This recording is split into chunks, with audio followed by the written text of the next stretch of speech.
What is knob polishing? You're gonna make me say this. I am a neglected man. I like to think that I look like a Jack, even though my name's really Bob. Does he have danglers or something? Well, it's time to go do them lighthouse duties. Tap the one Sitting you want. in the cheese at the old Walmart to cool off. That should be the headline. Man tasered in the nuts after stealing beef. Yeah, but you're not fine. gonna sit in the cheese. You're not gonna sit in the cheese, and you're not gonna put ribeyes down your pants either. House cleaning is secondary. So what is the Viagra triangle? Possibly we aid in your digestion. I don't know if his little hand is smaller than his little ears or what. Aw, well maybe he has a syndrome. Want to go check out my RV? It's parked right around the corner. Because I'm pretty sure that I saw some moose knuckle. No, There is absolutely some moose knuckle going on. my swampy friend. What the hell is a swampy friend? I know. So they're not going to get any scraping on their shaft. Yes, I'm gonna do a downward dog. Okay, pretty lady. You had on those gosh darn sexy leather looking shorts. Ladies and gentlemen, and assholes, gather around. It's time for another action-packed episode of Trouble in Paradise!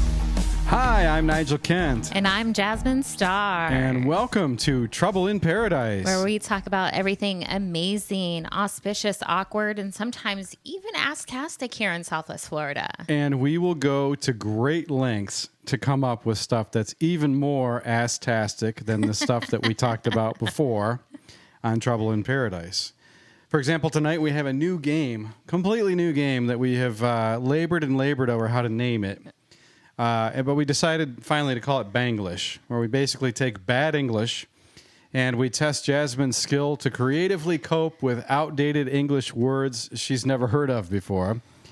She's had about 30 seconds to quickly compose a definition to a list of words, and it'll be interesting to see what she comes up with. We also have plenty of only in Florida goodness where we highlight the lowlights of the Sunshine State. And yes, this may or may not include a stolen $1 million yacht that the guy didn't realize took more than one person to drive. Plus a bonus segment highlighting the best of our interview with the charming Darren Aquino, a congressional candidate from Fort Myers who is attempting to obtain the 19th District House of Representatives U.S. federal seat in the election this year.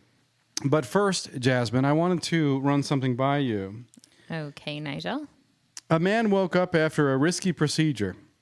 He shook his doctor's hand in gratitude and said, "I wouldn't want to insult you by offering you money, but I would like you to know that I've added you to my will."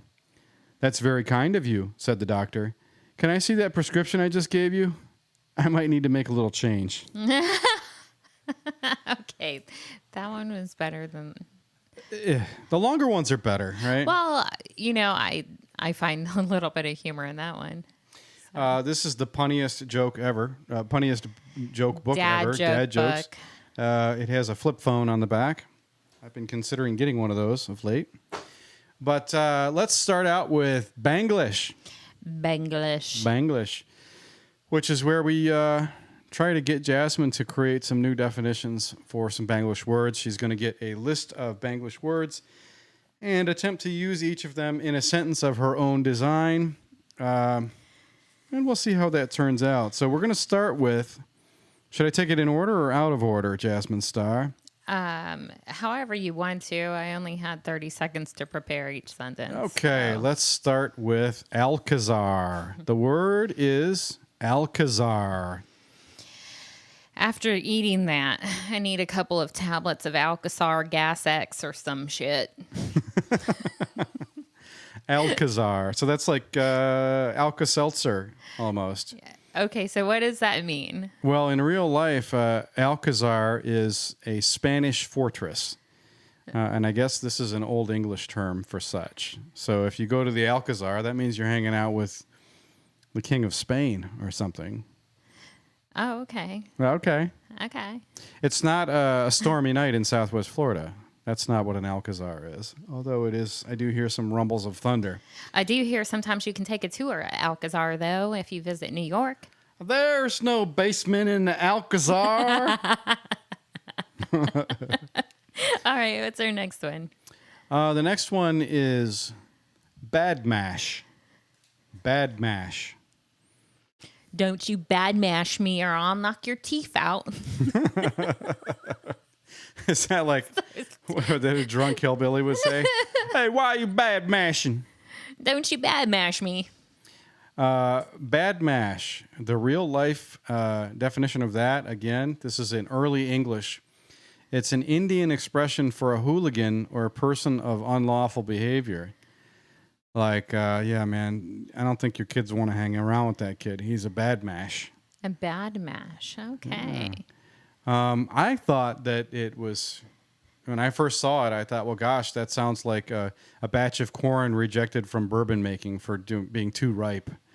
Or something like that. Or like, years ago, my grandma made some bad mash at Thanksgiving, and I haven't recovered from it since then. I'd never ate it again. Bad mash. That was some bad mash. So you were like, don't you be bad mashing. That was your... Don't you bad mash me or I'll knock your teeth out. Okay.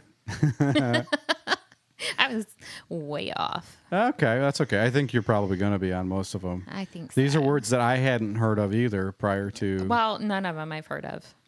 Okay. How about Bindlestiff? Bindlestiff. Bindlestiff. My boyfriend sometimes gives me the Bindlestiff when he's feeling a little extra kinky. Now, do I dare go there and ask for an actual definition now that you've put into a sentence? No. Just fill in the blanks and imagine it for myself. So you contend that a Bindlestiff is some kind of sexual move that is saved for special occasions. Yeah, it's like a little something extra extra. something. Little extra something. I'm going to have to talk to your boyfriend about that, Jazmine Star. So the true definition of a Bindlestiff, and this is a British colloquialism, a Bindlestiff is a hobo or homeless person. Okay. Oddly, That's so bad when you put in context of my sentence. Well, He gives me the Bindlestiff. You want to know what my alternative definition was for it? The one I guessed what it was? What? An erection lasting longer than 4 hours. Like in the Viagra commercial. Well, that's exciting. Okay. I mean, unless you have it, and then you're like, dude, I got to go to church. Like, I need to visit you and you and you and you. is that what you would do with a 4-hour erection? No, it's a medical emergency according to the commercial, and you must seek immediate care. Isn't there a real word? A real Priapism. What? Pardon? It's called a priapism. A priapism is a erection lasting longer than 4 hours. That's correct. If you ever have the opportunity to clinically refer to a priapism, can you please use the term Bindlestiff? All right, next word. Mommaguy. Mom, a guy just tried to give me a puppy from a white windowless van. Okay. It's a transliteration. Mommaguy. Mommaguy just tried to kidnap me. That's the idea, right? Yes. Well, that's actually again, West Indian English. Mommaguy. That means trying to deceive somebody by flattering them or telling them lies. So you were actually pretty close on that one. You said, what did you say again? Mom, a guy just tried to give me a puppy from a white windowless van. Okay. That's, a white windowless. Got to get rid of those puppies. You know, puppies don't deserve to be in white windowless vans. Or candy or ice cream. So Toys. if your kid comes and says that to you. Do you know something? Do you even hear that though nowadays? No. Like, but when we were younger, Yeah. like early 80s. Don't talk to strangers. Like, Yeah. and that was like a fear. Like that van thing was a real fear. Hey kid, you want some candy? Like it was. Yes. Yeah. It was, weren't there commercials and stuff about that? Yeah, Like PSAs and stuff. Yeah. Yep. Yeah. You don't see that nowadays. Now it's all like, be careful who you talk to online. So if the white windowless van, if your kid says, "Hey, a guy in a white windowless van tried to give me a puppy," What are the odds that the next thing out of your mouth is, What breed? where's the puppy? Show me the puppy. I want to see it. Is it a purebred? Yeah. Because Mommaguy, this girl needs some cash. All right, what's our next one? I need some cash so I can take Mommaguy out on a date. No, not so much. Okay, Bashment. I used to be scared of my Bashment in Maryland. That's kind of an obvious one, though. Like, that's the slurring version of basement, right?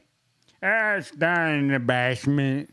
That's whenever you've had one too many to drink and you're like, I couldn't get down in the Bashment. Or, a bashment could be like, man, that guy was really getting bashed. I have never seen such a bashment. Is that what it means? No. Oddly, it's an older English term for a large party or dance. What? A bashment. Repeat? A large party or dance. Let's go to the bashment. I can't even do it in English. What is it that you teach? Bashment? That sounds like domestic violence, doesn't it? All right, moving on. The next word is Cudbear. Oh my God, Karen, the guy I'm dating is such a Cudbear.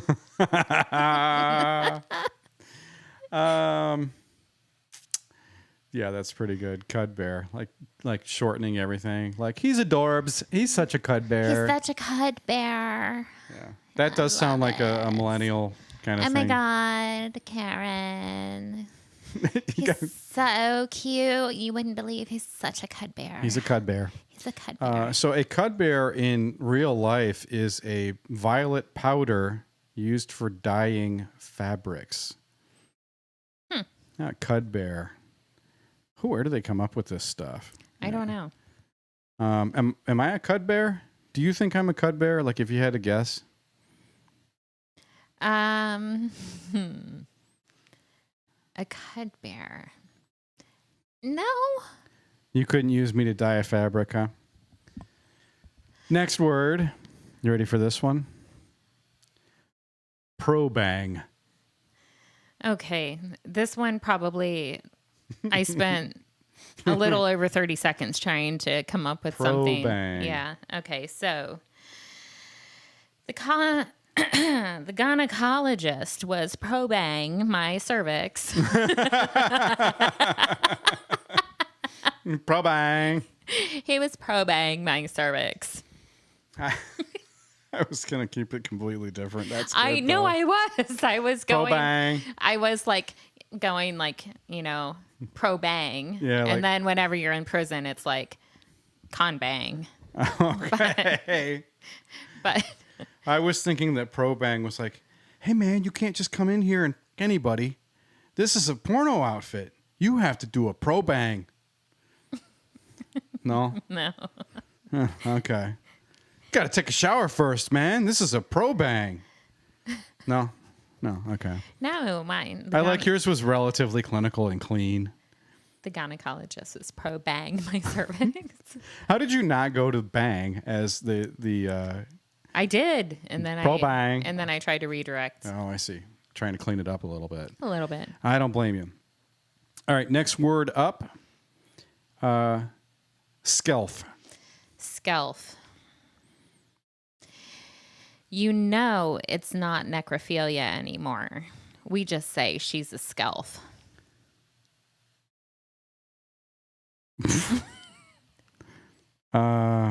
Do I have to fill in the blanks on that? Okay, MILF. No. Okay, you have a MILF. Okay, we may have had a miscommunication. Okay. It's not skilf. It's skelf. I know that. A skeleton. Necrophilia. Oh. A skelf. We say she's a skelf. Oh, so it's like the skeleton version of MILF. Yes. Man, that is one good-looking cadaver. She's a skelf. She is a skelf. Oh boy. You can sell her for a lot. Why for does that medical. have to? Why do you have to assign a gender to a skeleton? I don't think that's very fair of you or very modern. Gender is a spectrum. A Skelf could be a male gender. Okay, Karen. Okay, next word. Next word. Next word. Spitchcock. Did you know Hitchcock wrote an adult film titled Spitchcock? Spitchcock? An adult film. Hitchcock. Spitchcock. Spitchcock? Yes. Okay, this one you're being a little dirty on. Okay, I don't No. help me follow. Like everybody out there gets it except me, so Maybe they don't. Did you know Hitchcock wrote an adult film called Spitchcock? he wrote a film called Spitchcock. Okay.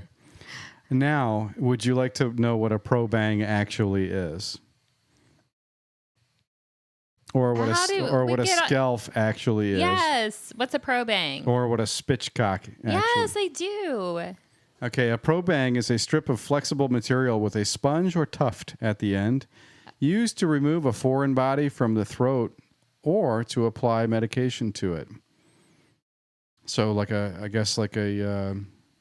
of those big Q-tips they stick in your throat when you get a test, like a cold. Yeah. That's a probang. A Skelf is a Scottish. So I was right. The gynecologist was probang my cervix. It says from the throat, not from the cervix. Well, it feels like that whenever they do that. You get a penetrating feeling in your throat when they probang your. Have you Can ever we had move- an IUD put in, Nigel? No, I've never had an IUD. Oh God.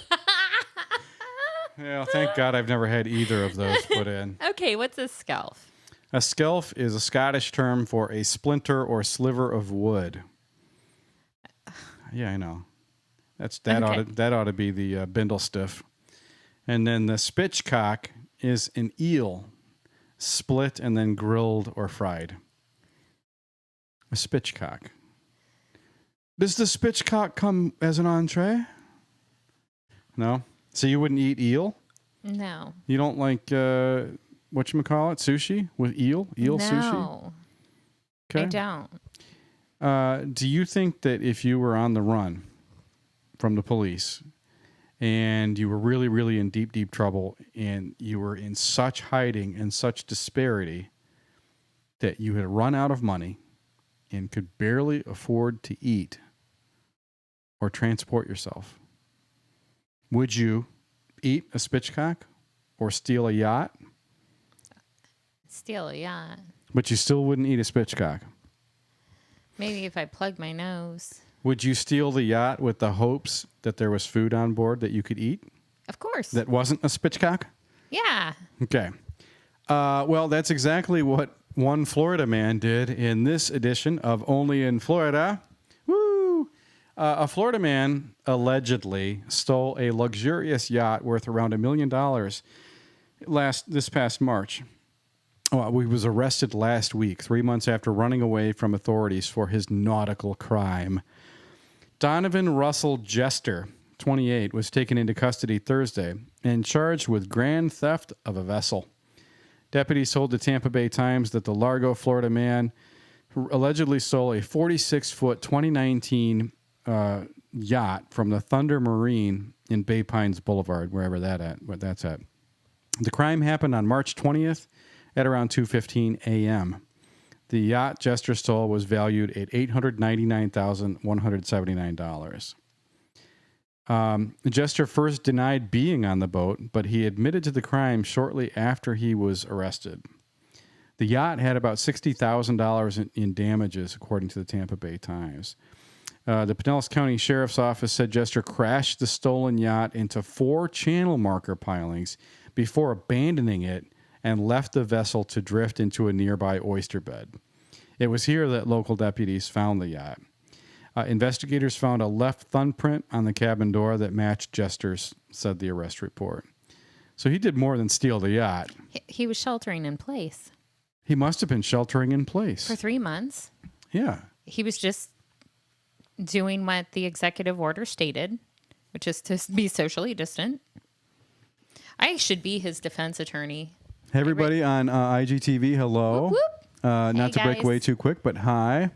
I think we have, I'm going to actually get up and see who's on IGTV real Yeah, quick. go for it. Keep giving me your feedback on that yacht.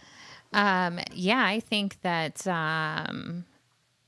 it has to be somebody that was just trying to follow Governor DeSantis' executive order of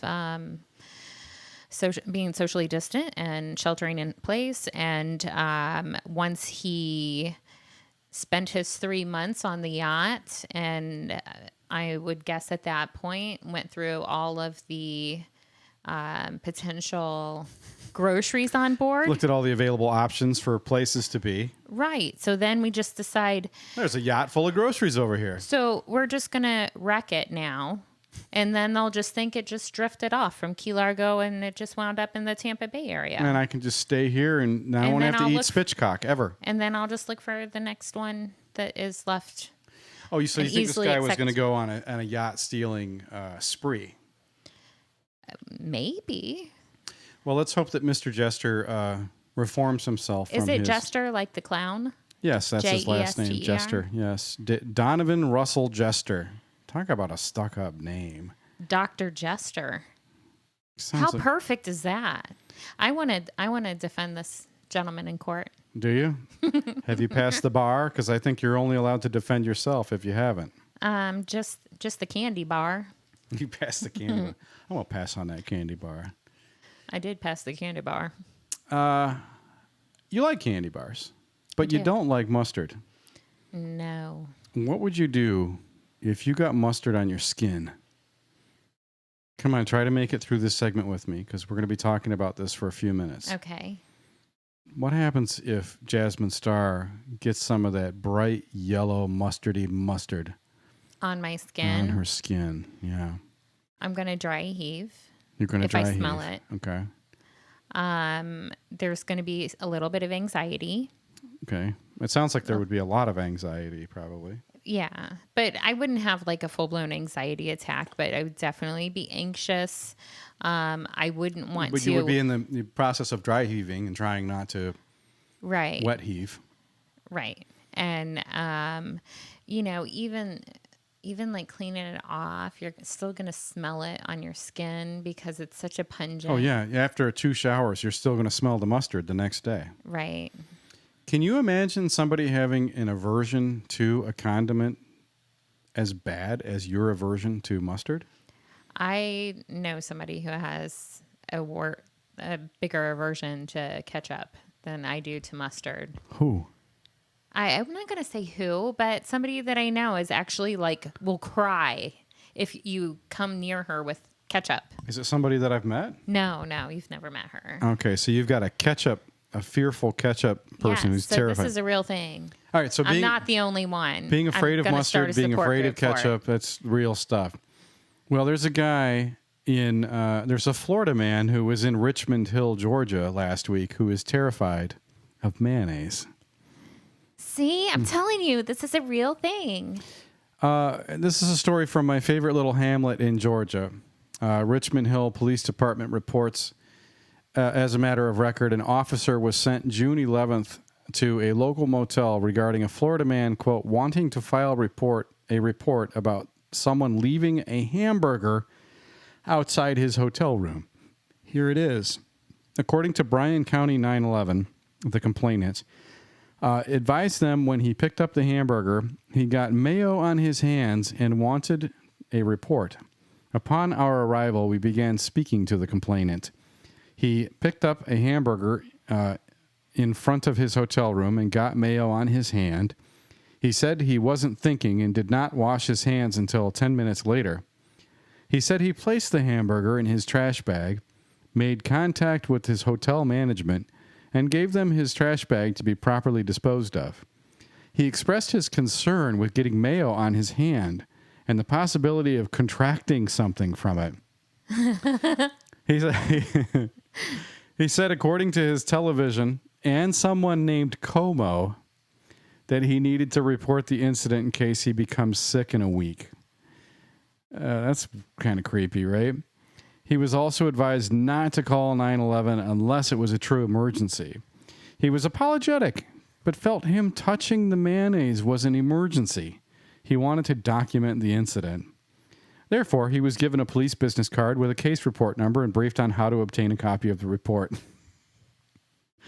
This is what you get, like they're trying to take the chop zone in Chicago and like fire, in Seattle and Chicago, like fire all the cops and replace them with social workers. This is what happens. What they should have. This guy's probably like freshly released from, he's at a motel. He probably just came out of a mental hospital or something. You know, like back in the day, we get the occasional call on the old 911 for Ketchup. No. Mustard. Somebody stole my newspaper. So it doesn't surprise me that this was an emergency for him, because the Naples Daily News is an emergency for others. Yeah. Well, I mean, the newspaper is an emergency for my mom. Like when we were in Cleveland, every day she didn't get a paper. Yeah. It's the first thing she would mention to me. And you know what the second thing was? Where's my coffee? Yes. And then where's my cream? Yes. I know your mom. I want cream. Where's my cream? I want a newspaper. I want a hamburger. Okay. I want to blow smoke in your studio when you're in the middle of a podcast. Right? Oh, boy. You can't make this stuff up. You really can't. So we have an accord then. It's okay to freak out about mayonnaise as long as you acknowledge that it's okay to freak out about mustard. Right. Okay. I get this one. Would you ever call the police over some mustard on your skin? No. What if it was like really good, like Dijon mustard? That's even more disgusting. Pardon me, but Pass the Grey Poupon. do you have any Grey Poupon? Oh, of course. No. Gross. It's valuable stuff. Grey Poupon's very valuable mustard. You know Well, what else? I know what to get you for your birthday. No, I don't want Grey Poupon for my birthday. You know what else I never got for a birthday or for any other situation? What would that be? A class ring, because I have no class. But to some people, class rings are very important, and it means a lot to them that they spent, $120 on a Jostin's stainless steel thing with a... I have a class ring. I'll have to let you borrow it sometime. You have to let me borrow it? Yeah. Oh, how romantic would that be if I gave you my ring? You think it would fit on any of my fingers? No. No. Sausage fingers. Before I tell you about this class ring story, I think this would be a great time to hip everybody in our audience about how to reach us and how to support us. So go for it. You can get us on Instagram at Trouble239. That's Trouble239. On Twitter at Tipcast239. On YouTube at Trouble in Paradise. That's right. And where else? You can also follow each of us on Twitter. I'm at Jazmine Star, JazmineStarr. That won't work if you follow that. But if you follow at Jazmine Star 239, it'll actually work because that's your actual Twitter handle, Jazmine Star 239. And now you know, right? The more you know. Thank you. Welcome. And then I'm Nigel Kent 239 on Twitter as well. Of course, you can find us on IGTV right now, streaming live. Yep. Thanks to Precious Frito for saying hello. Hi, Precious Frito 3. Yes, we love Precious Frito. And I think a couple other people bobbed in and out. Oh, we're getting lots of hearts. Lots of hearts. Hello, hello, hello. Love. And so you asked Precious Frito whether or not we were going to be on YouTube live streaming tonight. We are not, because we have to add a congressional candidates interview to the end of our program this evening. So we were not able to do that live. But as soon as that the highlights from that interview are added to the program, it will be uploaded, and then you can see the high quality version of Trouble in Paradise. Yes. But, there's a lot of things that get lost and found in paradise on the Gulf Coast, on the beach. What are some things that you can think of that occasionally get found on the beach? Jewelry. Mm-hmm. Money. Mm-hmm. Gold crowns. Gold crowns. I was just thinking of the lady that lost her teeth last night at the comedy club when we were leaving and thought maybe somebody would lose a gold crown. Now that is the catch-up segment that we skipped. So last night, Jazmine and I were having an enrichment meeting. Yes. At the local comedy club. Yes. Because we need to occasionally enrich ourselves and participate in the culture as consumers. And we went to see a very, very funny Northeastern loudmouth comedian by the name of Mike Marino. Mm-hmm. And he was opened up for by a not quite as loud Midwestern Great Lakes type guy by the name of Mike Panzica. Yes. Still very funny, yeah. Mm-hmm. They were both fun. Both fun, both very Italian kind of humor, Northeastern kind of family humor, lots of F-bombs and stuff. Yeah. Both good shows, really enjoyable. But on our way out of the show, Jazmine pointed out something to me on the ground, and I couldn't tell what it was. Yeah, there's this woman, and she was in a wheelchair, and her dentures were on the ground, and they weren't just on the ground. Like you heard like a clack, clack, clack. Right? I didn't hear the clack, clack, clack. I just saw a woman laughing beside me. So that's what caught my attention.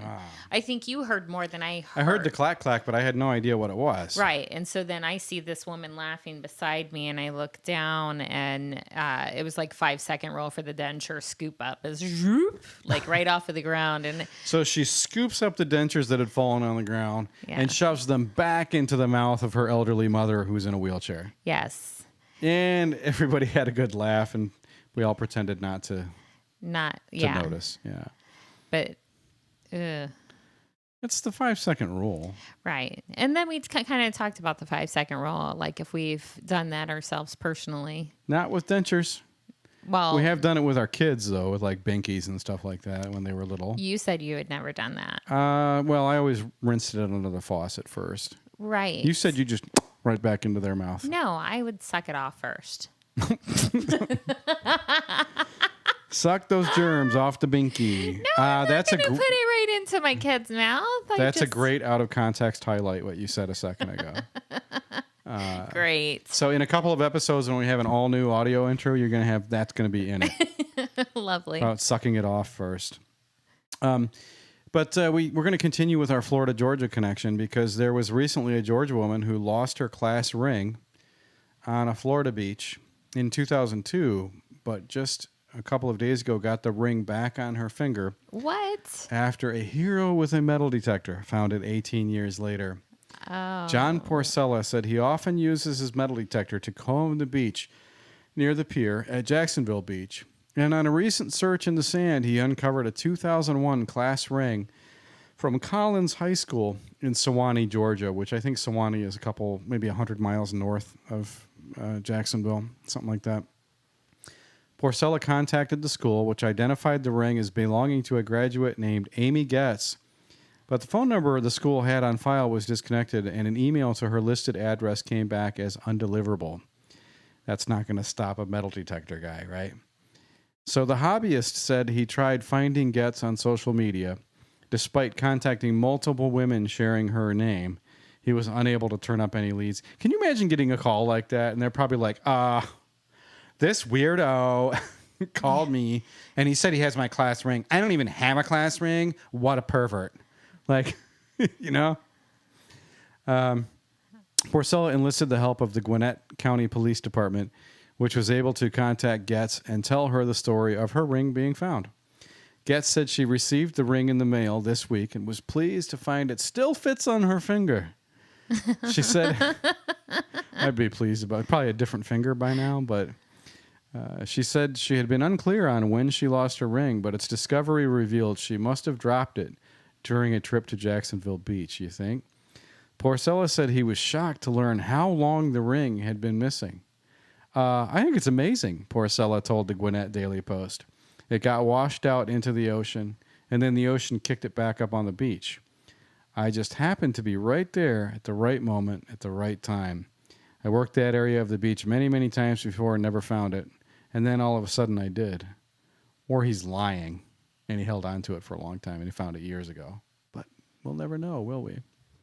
No, I want to believe in the good-hearted humanitarian there that found this ring 18 years later and is giving it back. Somebody else just chatted us up on IGTV. You want us to check and see who it is while I pull the next story up or no? Sure.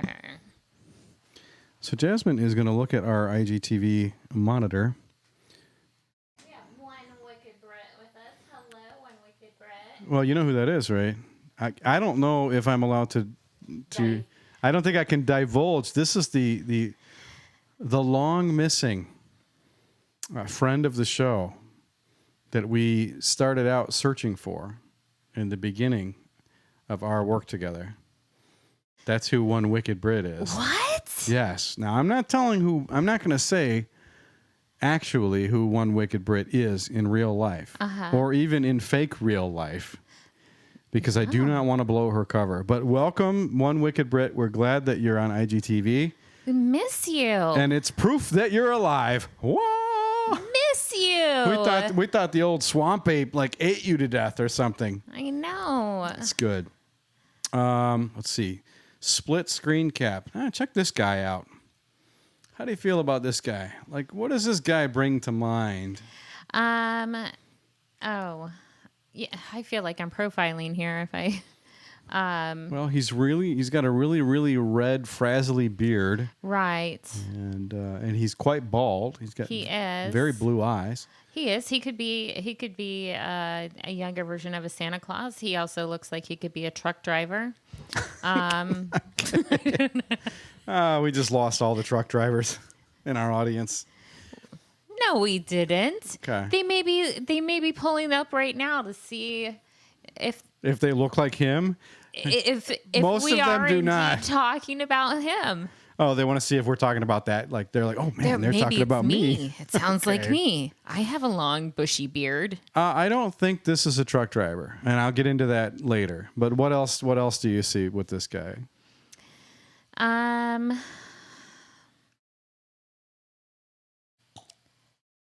Oh boy, I think you just need to give it to me. Well, this story begins with a Florida man. A Florida man is behind bars after the Flagler County Sheriff's Office said he stole an ambulance that was idling outside of a hospital and led law enforcement on a multi-county chase. The Daytona Beach Police Department received a call just after 2:30 a.m. Tuesday in reference to a stolen vehicle at Advent Health, located at blah, blah, blah.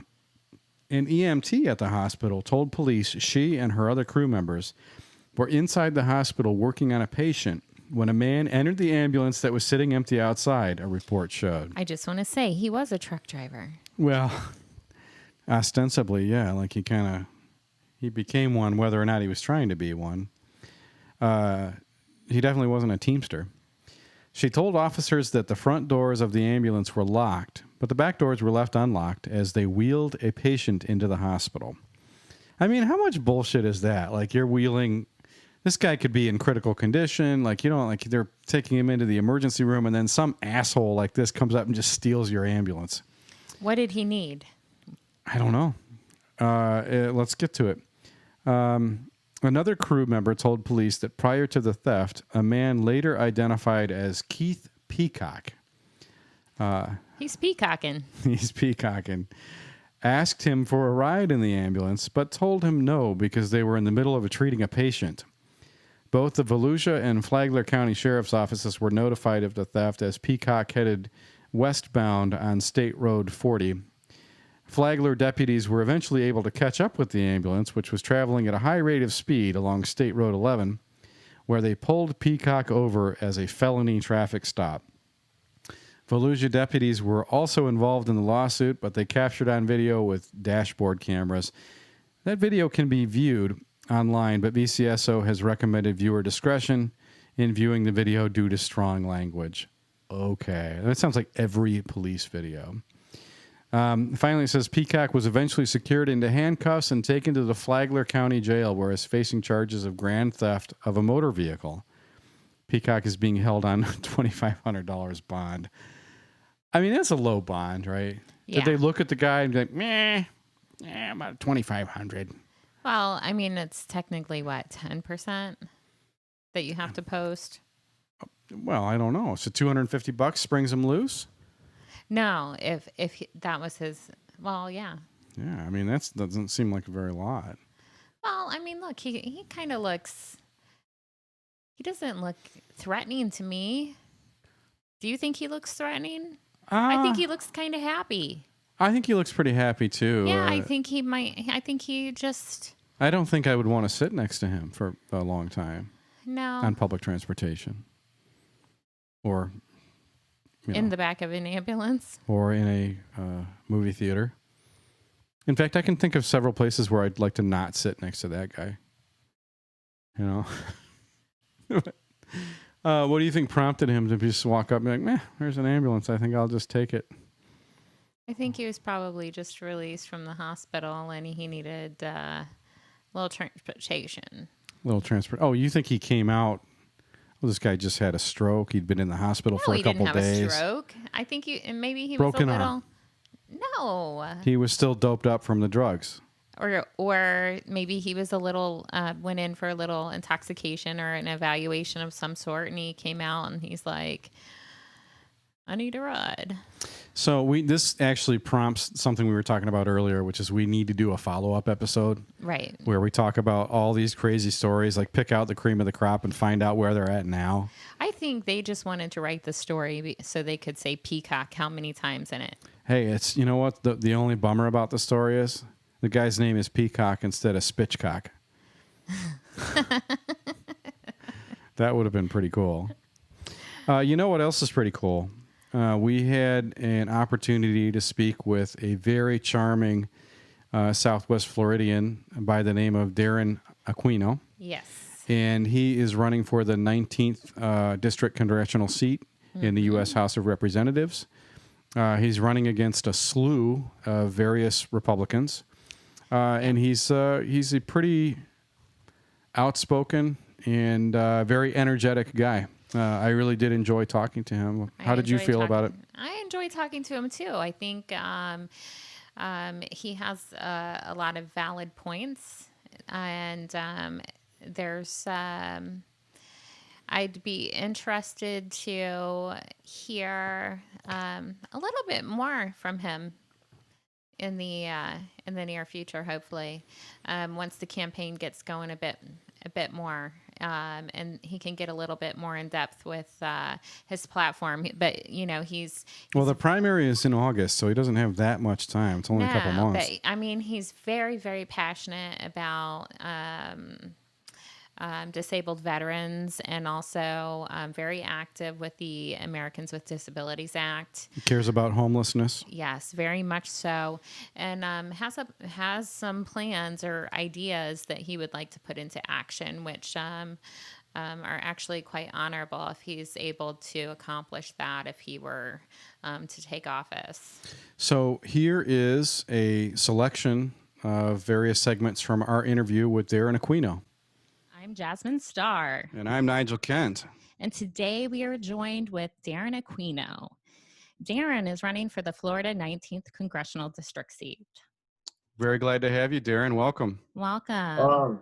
Thanks for having me. I'm happy to be here with you guys. Let's talk about your personal story. How did you first become interested in public service? Oh, gosh. I was the disabled kid they made fun of.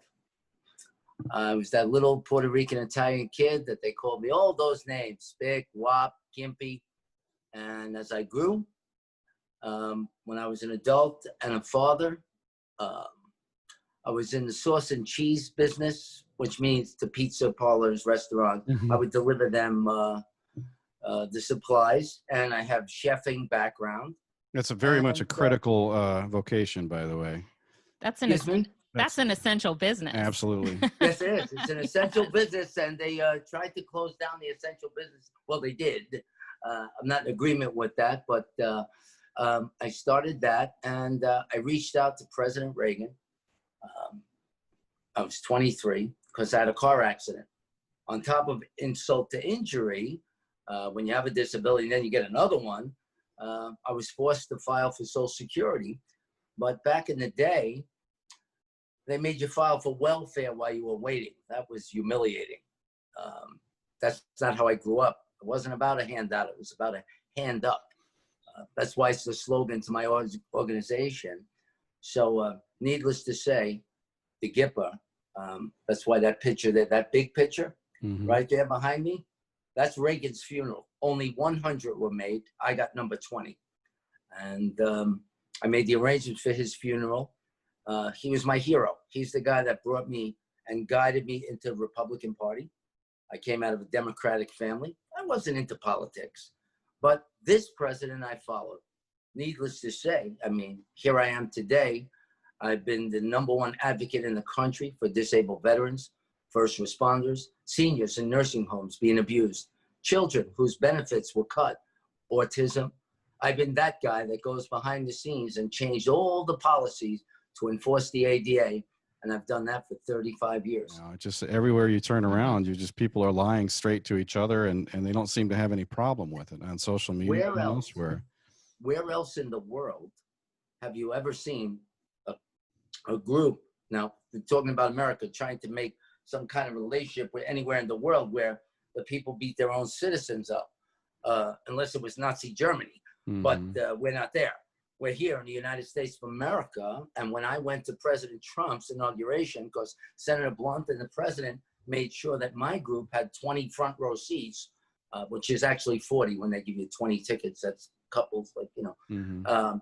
And I got there, when I got to Washington, I was running for mayor at the time. When I got there, these folks attacked me with masks, terrorists. That's the same crew you're seeing in the street.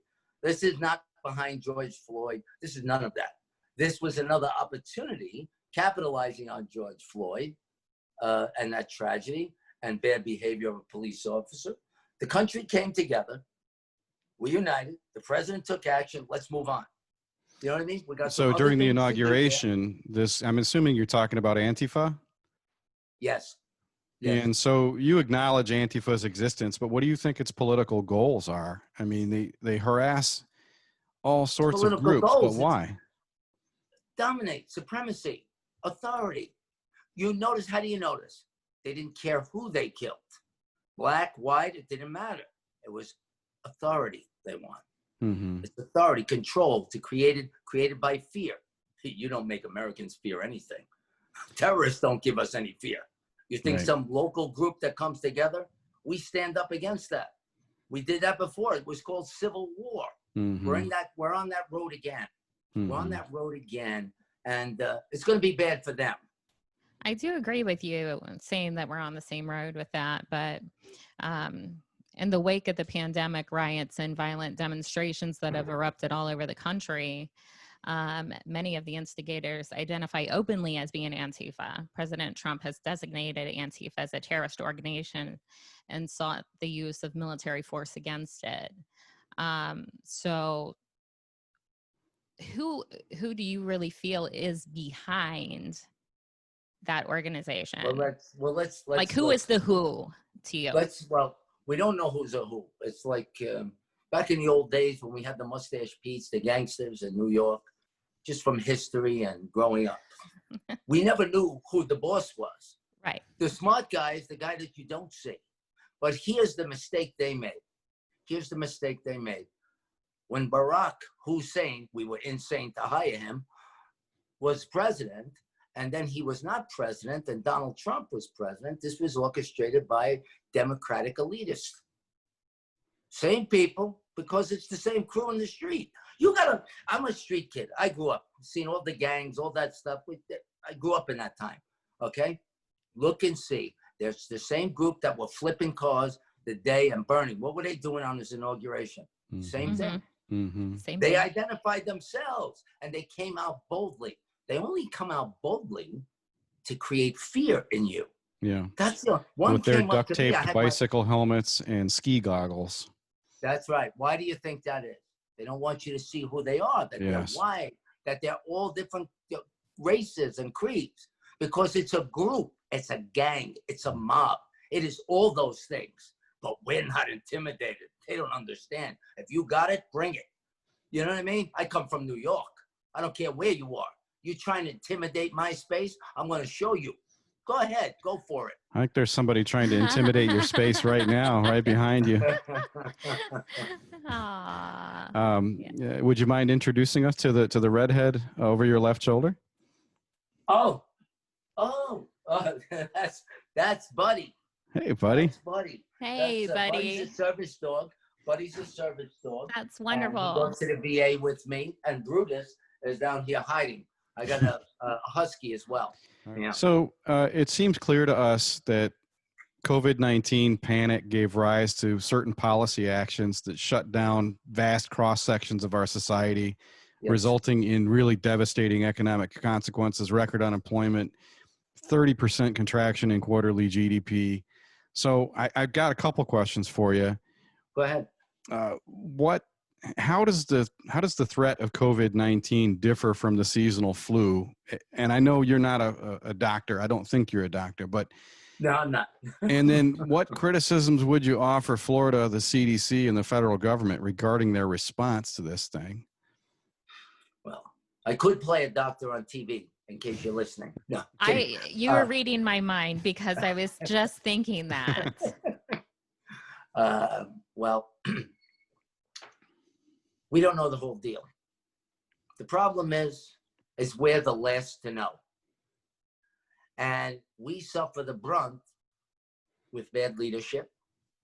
If the president could be as honest as he wants, but if his team or there's a coup in there, you're going to get nothing. You're going to get, because he's going to be set up, and that's why he's firing. Donald's a very smart guy. He's a nice guy, the president. Excuse me, Mr. President. He's a good guy. Came to the family restaurant for 30 years. I met the man several times, say hello to him every time. You saw the pictures on Facebook. That was at 9/11. If this has other strings attached to it that, as we saw, deadly. I had it, and my wife is worried that she got it again because we went out to a Trump opening. There's caution. We must take caution. We have to take caution. But until we know the real skinny, which you got pharmaceutical, Dr. Fauci, he's got his own pharmaceutical, everybody's in the business to sell, and America is the selling ground. Yeah, there's a lot of connection points. Yeah, so they're selling us their poison, and we're eating it. 70,000 homeless veterans in the streets around America. Mm-hmm. That's bullshit. Mm-hmm. Okay? You don't leave our veterans in the street. I come from seven family members serving this country. My nephew's serving now, a career boy. He's a lieutenant colonel. He went 10 tours, Iraq. Now he's in Spain. He says, Uncle, I'm done. I check with him all the time. I email the president every week. You hear the president talking about the vulnerable. That's my area. Mm-hmm. They want me to win in Washington. Mike Caputo says, Darren, they're counting on you because the integrity that you have, you're going to do this. And believe it or not, from the work that I do in the area that we're focusing, this is all COVID. They killed them in New York. They killed those folks. And the thing that was despicable most, they threw veterans that were homeless in mass graves. And you know what that means, right? No final farewell. Who do they think they are? I'm going to show them who I am when I get to Congress. And we're going to find those bodies. And they're going to pay for it. And they're going to have their farewell send-off. If I got to dig up every single grave at the expense of New York City. Como and de Blasio, look out, because I'm coming for you. Mm-hmm. That's just bullshit. It occurred to me that every time the government spends money and every time we generate currency, we also increase our national debt, which just passed 26 trillion. How many more dollars past 26 trillion is the Treasury going to print in cahoots with the Federal Reserve? And at one point, does that become a completely does that elephant fall off the little toothpick that it's standing on? Maybe, or either that, or they'll change the design of money so they can forget about that debt and create a new kind of bill where they erase the debt, because there are a lot of jokers out there. We're faced with a bunch of criminals. When Donald Trump came in, they didn't expect a New York businessman, and I tell you, he's a really good guy. I sat at the dinner table with him in my family restaurant, and it's a very neighborhood place. It caters. There's only 11 tables. That's it. It's all family. You got to know somebody, or you got to be somebody that's a regular, or you're not getting in. And that's that. Doesn't matter who you are. And when I sat with him there, and he was saying, "Oh, that's very good what you do, Darren. If you need anything, I'll help the organization." That's very good. And he gave my father $10,000. My father had an organization for stopping drugs through education, and he liked the idea, so he gave it to my father. He told me if I needed. But throughout the years, I saw him, and he's just been that nice guy. The things that he's done for this country, he targeted the vulnerable families, the struggling class, and he built the economy like we've never seen. And they don't like that because it blew up their spot. Oh, we got to get rid of this guy. He's making us look bad. Then we have to have term limits. We can't have somebody overstaying their welcome. And this oligarchy that goes on there, you got 32 elitists in there. And here's why they're so powerful. Are you talking about the House, or are you talking about the Senate also? The House, listen, the House is the one that makes the rules. The House is the one that came after him when he started doing Goodbye America. The House came after him. And it's a group that those folks, 30 of those congressmen, are not natural-born citizens. So when you wonder why they're giving away to illegals and refugees, where's their allegiance to the founding? They don't have any. So I propose to amend that and remove natural-born citizen, and that's it. And once again, we'd like to thank Darren Aquino for appearing on Trouble in Paradise. We wish him the very best, and hope that he continues to be sincere and fervent about what he's working towards. You know, it's nice to know that all politics is local, and that there are people who are humble enough to admit that they don't have it all figured out, right, but are still working towards things that they believe in. And one thing that I do appreciate after the interview is his transparency, and that he, or at least his transparent attitude, right? That he seems to be genuinely wanting to be accessible to people that are in the 19th district to reach out to him, as far as even giving his cell phone number, and being able to reach him quickly. So, well, and if he's willing to reach out to our humble little podcast, that tells you that he knows a thing or two about citizen journalism, which I just like to call journalism. So anyway, great interview. The full interview will be posted in a couple of days on our YouTube channel. We'll make sure to get the word out with Twitter and Instagram and so forth to let everybody know that the full interview is online at that time. In the meantime, make sure you follow us on Instagram at Trouble239, Twitter, Tipcast239, Trouble in Paradise on YouTube. Shoot us an email if you like. If you see us on the street, tap us on the shoulder. We love talking to just about everybody. There's a couple people I'd rather not talk to, but let's assume you're not one of those. And Jazmine, is there anything that you'd care to add? If anybody is interested in a psychic or medium reading from me, you can reach out to me on Twitter at Jazmine Star 239, Jazmine Starr 239. On Instagram, you can just message us here on Trouble 239. I will get that message and we'll reach back to you. And of course, if you want to check out a really awesome place in Naples, also go to Cycle Shack. It's our favorite bicycle shop. From us to you and from everybody else here at Trouble in Paradise, thank you for hanging out with us tonight, and stay out of trouble. How do you turn that thing off?